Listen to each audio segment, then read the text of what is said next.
Hello and welcome to another video in my Intro to HTML web video series. This video, I'm going to cover the minimal HTML5 markup. If you're watching this video, I hope that you've already figured out how to save an HTML document, save it to a location in your directories in your computer, locate it in its directory in the computer, and open it up in a web browser. I hope that you've familiarized yourself a little bit with Notepad++, and I hope that you have all of your basic computer skills down because I'm not going to cover them from here on out. It's your responsibility to know these things, and I expect you to know them if you're going to engage in these videos. That said, I'm going to talk about the basic minimal HTML5 markup. What I have here on the screen is what I would call the basic skeleton for an HTML document. I call it the basic skeleton because it's kind of like the bones for an HTML document. Our HTML document is going to be our web page file, and it's going to be made up of series of tags and elements that will tell the browser how to interpret the content that's put on the page.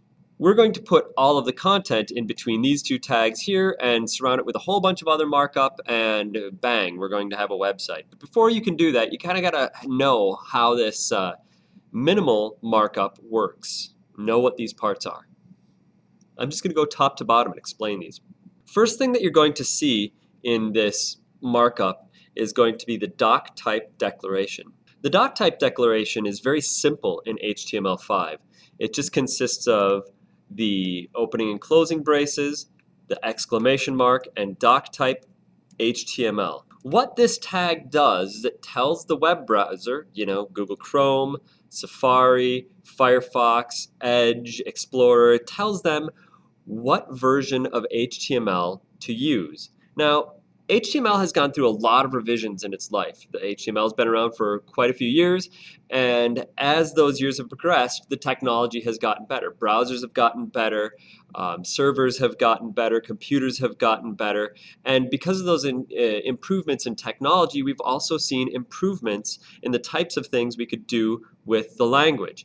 So the language had to change as well. We are now on HTML5 or revision 5 of the HTML language, and all browsers are currently up to date with most technologies in the HTML5 specification.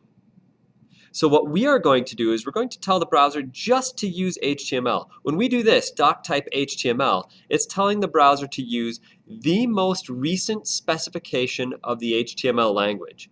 Other types of doctype declarations could specify that you want to use XHTML 1.0 strict or XHTML 1.0 transitional or HTML 4.1 or something to that effect. You can specify specific languages that you want to target in your web page. What we are going to do is we're going to use the most recent technologies that the browsers have available to us. This makes this web page evergreen. In other words, it's always going to be fresh. It's always going to use the newest stuff. So that's the doctype declaration. It tells the browser how to interpret the HTML language that it'll use.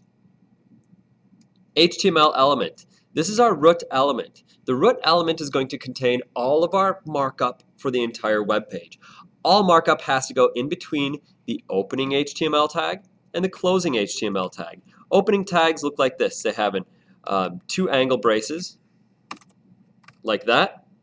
Closing tags have a slash in them, and we usually put the element here inside the tags. So this would be an H1 tag. We would never put an H1 tag up here. I just wanted to demonstrate what a tag looks like. And we usually put the content in between the tags. All right?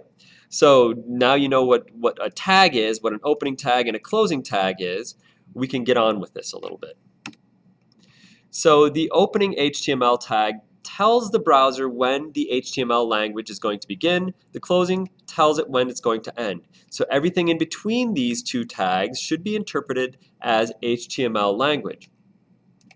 The lang attribute here is telling the browser that we are working with the English language. You can have content that's many different languages. We're going to be working primarily in English in this class, so I'm doing lang n. You can specify all sorts of different languages. We're going to specify English. head element. Opens here, closes here. See, it opens, closes, it's got the little slash there.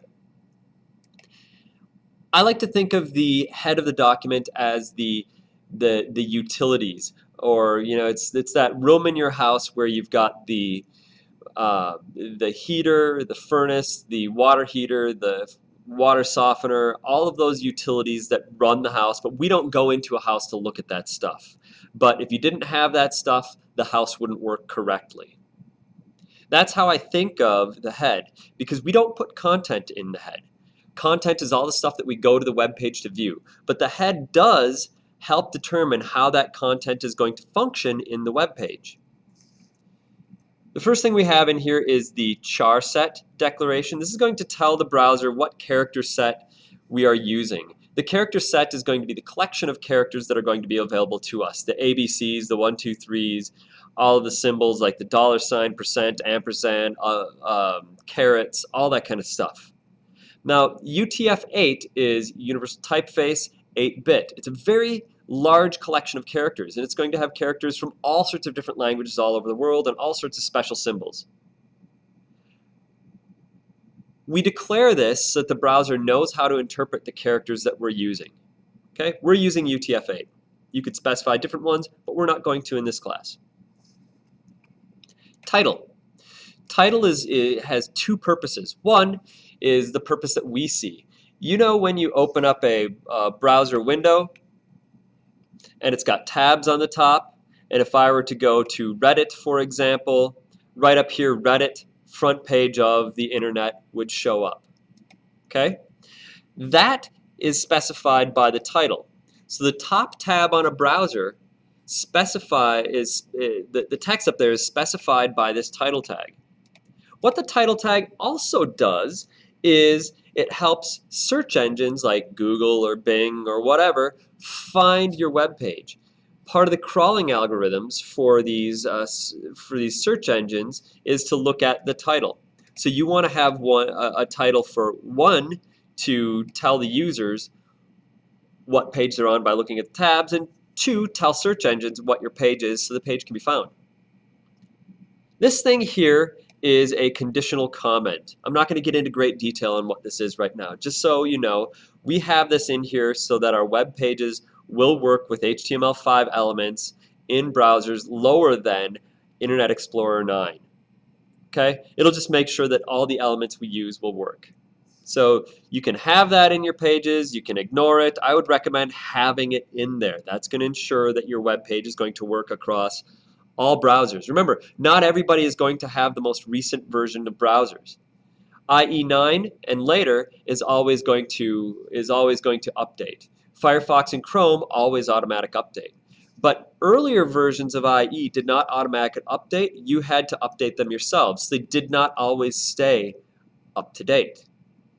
So they did not get updated with HTML5 elements, so your pages wouldn't work correctly if somebody looked at your page on a browser older than IE9, if you didn't have this conditional comment and that little script in there. Okay? So we use this to make sure that our web page is going to be cross-browser compatible. In other words, work across as many browsers as possible. All right, that's the head. Other things that the head is going to contain are going to be other types of scripts, links to style sheets, actual style sheets, links to fonts, all kinds of stuff are going to go into the head of the document. Next, the body. The body is where all of the content goes. If I were to do something like this, hello world, and I save this and run this in the browser, launch in Chrome, you'll see hello world will show up there. Anything that I type in here shows up.